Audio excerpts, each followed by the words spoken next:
अस्सलाम वालेकुम नाज़रीन, वेलकम बैक। नाज़रीन, एक अनएक्सपेक्टेड सिचुएशन का सामना मुझे करना पड़ा जिसकी वजह से वीडियो जो है वो ताख़ीर का शिकार हुई। हमेशा ही आप बोलते होंगे कोई ना कोई रीज़न लेके सामने आ जाता है। बहरहाल अब वीडियो जो है वो अपने वक़्त पर ही आया करेगी। आज की इस वीडियो में हम बात करने जा रहे हैं जनरल मुशर्रफ परवेज़ के बारे में। कैसे उन्होंने इक़्तिदार सँभाला, उनका त्यारा अगवा कैसे हुआ, किसने किया, लाल मस्जिद का ऑपरेशन क्या था और इसके बाद के असरात क्या थे? कब इनके जो है और कैसे इनके ज़वाल का वक़्त शुरू हुआ और इनके इक़्तिदार का ख़ात्मा कैसे हुआ?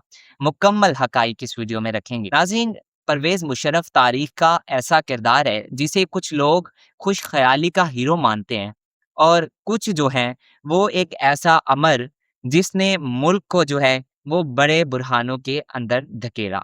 लेकिन आज हम इस वीडियो में देखने जा रहे हैं, क्या वाक़ई जनरल मुशर्रफ परवेज़ जो हैं वो एक हीरो थे या फिर विलन? नाज़रीन, किस्सा शुरू होता है 1999 के कारगिल ऑपरेशन से, जिसके बाद वज़ीर-ए-आज़म नवाज़ शरीफ के दरमियान और जनरल मुशर्रफ परवेज़ के दरमियान इख्तिलाफ़ात पैदा हो गए।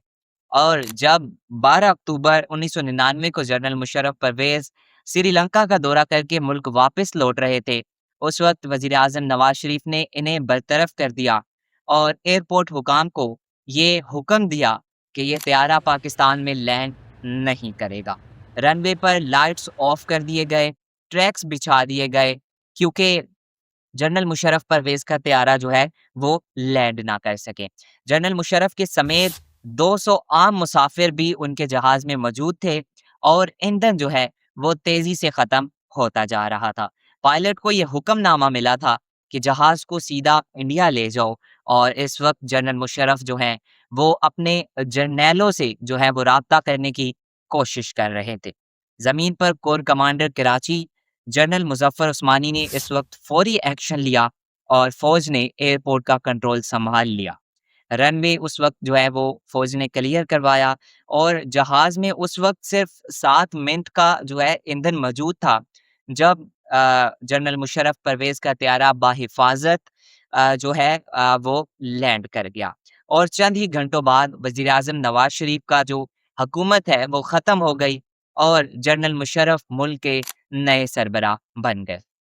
सितंबर 2011 में 9/11 के बाद दुनिया ही बदल गई। पाकिस्तान की फ़िज़ाई हदूद और मिलिट्री बेसिस अमेरिका के हवाले कर दी गई और इसके बदले पाकिस्तान को अरबों डॉलर की अमरीकी इमदाद मौसूल हुई। अब बज़ाहिर इस वक़्त मुल्क तरक्की कर रहा था, सड़कें बन रही थीं, मईशत ऊपर जा रही थी, लेकिन माहिरीन ने इसे किराए की मईशत करार दिया। यानी हमने डॉलर्स के बदले अपने मुल्क को एक ऐसी आग के अंदर झोंक दिया जिसने आगे चलकर पाकिस्तान में दहशतगर्दी का सैलाब पैदा किया। मुशर्रफ परवेज़ जो है वो एक लिबरल और मॉडर्न लीडर कहा जाता था इन्हें। उन्होंने मीडिया को आज़ादी दी, उन्होंने हायर एजुकेशन डिपार्टमेंट बनाकर यूनिवर्सिटीज़ को फ़ंड दिए, ख़वातीन के हकूक़ के लिए उन्होंने कवानीन बनाए और लेकिन यहाँ तारीख़ का एक बहुत बड़ा तज़ाद सामने आया। जनरल मुशर्रफ परवेज़ मग़रिब के सामने खुद को लिबरल दिखाने वाले जो हैं वो मुल्क के अंदर सियासी जमातों को उन्होंने कुचलने के लिए मज़हबी जमातों के इज़हार एमएमए को सियासी जगह दी और इन्हें फंड्स दिए। यानी उन्हें उन्होंने मजबूत किया जिन्हें वो स्टेज पर बैठकर बुरा भला कहते थे। और 2007 ये वो साल है जब जनरल मुशर्रफ परवेज़ का ज़वाल का वक़्त शुरू हुआ। उन्होंने चीफ जस्टिस इफ्तिख़ार चौधरी को जो है वो ओहदे से हटाने की कोशिश की, जिसके नतीजे में मुल्क भर में वकला तहरीक का आगाज़ हुआ और मुशर्रफ परवेज़ अवामी सतह पर तनहा हो गए। अब इसी साल जुलाई में इस्लामाबाद की लाल मस्जिद पर एक ऑपरेशन किया जाता है और ये silence operation general Musharraf Pervez के हुक्म पर शुरू किया गया और भारी हथियारों के इस्तेमाल के बायस मस्जिद के नायब खतीब और तकरीबन 100 अफराद मारे गए। अगरचा हुकूमत ने अपनी रट कायम करने के लिए ये ऑपरेशन जो है ये कदम उठाया था, ये ऑपरेशन शुरू किया था, लेकिन इसके नताइज पाकिस्तान के लिए इंतहाई भयानक साबित हुए।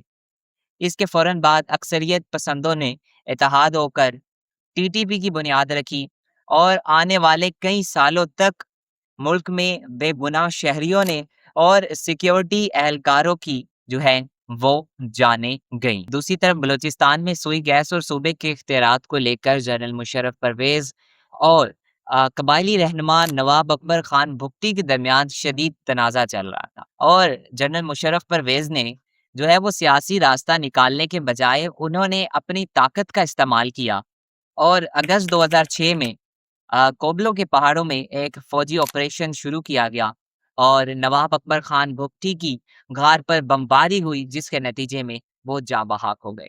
लेकिन इसके बाद अवाम में ख़ुसूसन नौजवानों में वफाक के लिए नफ़रत पैदा हो गई और इस वाक़ये ने बलूचिस्तान की अलहदगी पसंद तहरीक को इतनी हवा दी कि वहाँ पर एक गुरिल्ला जंग शुरू हो गई, जिसके मनफ़ी असरात आज भी सूबे पर जो है वो बदअमनी की शक्ल में मौजूद है। जब मुशर्रफ परवेज़ का इक़्तिदार ख़तरे में आया, उन्हें लगा कि अब मैं मज़ीद नहीं रह पाऊँगा, तो उन्होंने अपने बचाव के लिए सियासी जमातों को एनआरओ देकर एनआरओ के तहत उन्होंने माफ़ी दी, जिससे करप्शन के हज़ारों केसेस जो हैं, वो बंद हो गए। लेकिन हालात जो हैं, वो काबू में ना आए।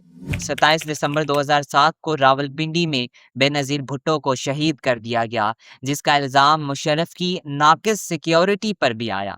बिलाखिर 2008 में शदीद अवामी और सियासी दबाव के बाद जनरल मुशर्रफ परवेज़ ने अपने ओहदे से इस्तीफ़ा दे दिया। जनरल मुशर्रफ परवेज़ ने पाकिस्तान में 9 साल हुकूमत की है और उन्होंने तालीम, मीडिया और साथ में हायर एजुकेशन कमीशन पर जो है उन्होंने इनमें अच्छे काम किए हैं। ख़वातीन के लिए कानून बनाए, लेकिन इनका सबसे बड़ा नुकसान ये था कि उन्होंने अपने ज़ाती जो है इक़्तिदार के लिए आइन को पामाल किया।